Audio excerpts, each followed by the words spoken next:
Shalom, selamat pagi Bapak Ibu Saudara yang saya kasihi di dalam Yesus Kristus. Pada malam hari ini kita akan melanjutkan kembali tentang daging anak domba Paskah ya. Sebelumnya kita satu dalam doa. Bapa di surga, terima kasih Tuhan, Kau sungguh baik kami. Terima kasih Tuhan Yesus, tolong menolong kami dalam sepanjang hari ini, memelihara kami, memimpin kami. Tuhan Yesus terus menyelamatkan kami dari serangan roh jahat, roh kematian, roh dunia, roh mati, roh sadet, sihir, tenung, tempat kuda-kuda, roh mat dan kemat. Roh malaikat juru maut dipatang kuasanya dengan darah bala Yesus Kristus Tuhan. Kau juga mematahkan segala roh-roh kematian akibat segala COVID-19, harus penyakit COVID-19 dipatahkan kuasanya dengan darah bala Yesus Tuhan.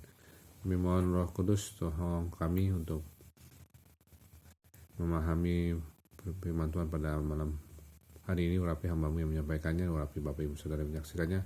Benar-benar Tuhan Yesus memberikan rema pada malam ini. Dalam Tuhan Yesus kami berdoa. Amin. Ya, kita sekarang membahas tentang Keluaran 12 ayat 11. Kita baca ya, Keluaran 12 ayat 11.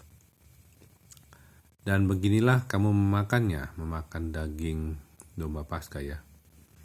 Pinggangmu berikat, kasut pada kakimu, dan tongkat di tanganmu. Buru-burulah kamu memakannya. Itulah Paskah bagi Tuhan. Nah, apa ini maksudnya? Kisah Para Rasul 12 ayat 11. Dan beginilah kamu memakannya.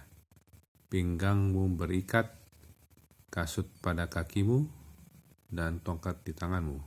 Buru-burulah kamu memakannya. Itulah Paskah bagi Tuhan.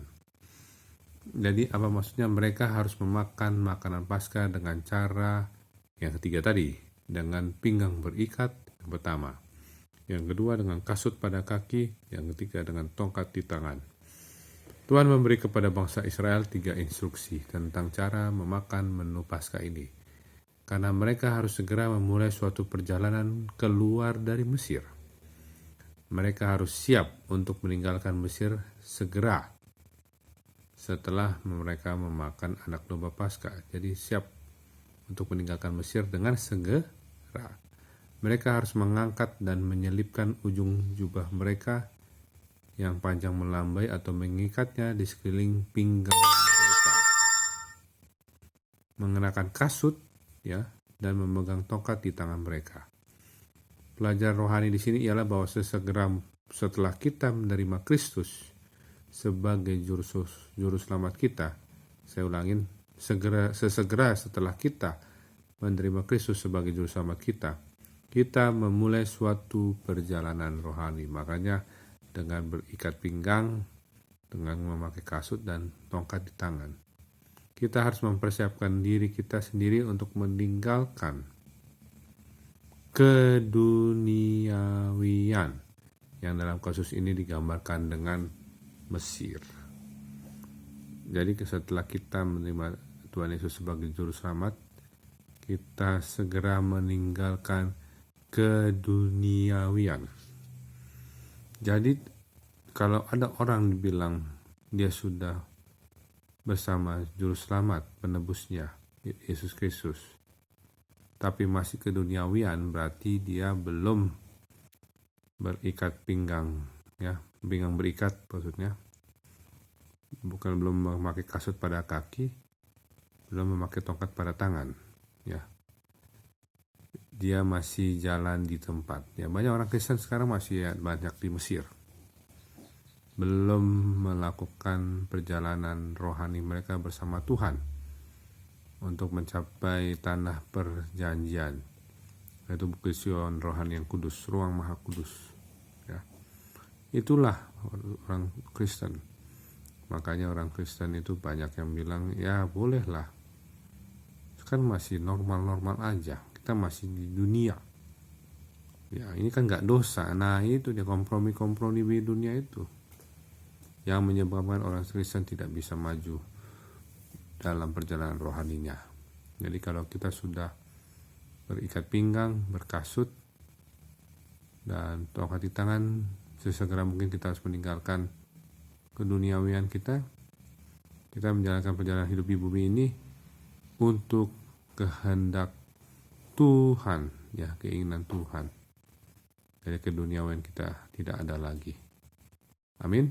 Mari kita satu dalam doa. Bapa surga, terima kasih Tuhan, Kau sungguh baik bagi kami. Ajarkan kami Tuhan berikat pinggang, berkasut, dan tongkat di tangan kami untuk segera mungkin meninggalkan duniawian.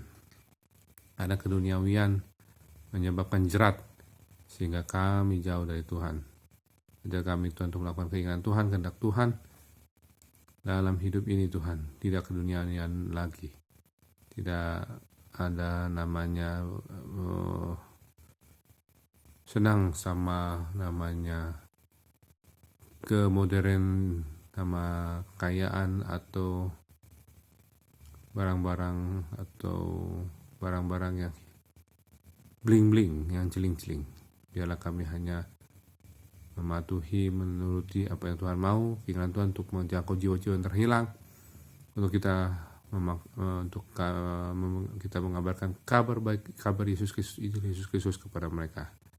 Biarlah nama Tuhan dipermuliakan dan banyak orang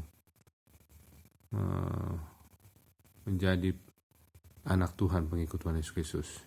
Terima kasih Tuhan, berikan kami turun nyenyak Tuhan pada malam hari ini, bangunkan kami besok pagi jam 4 jam 5 dengan tubuh disegarkan untuk melakukan sadat teduh.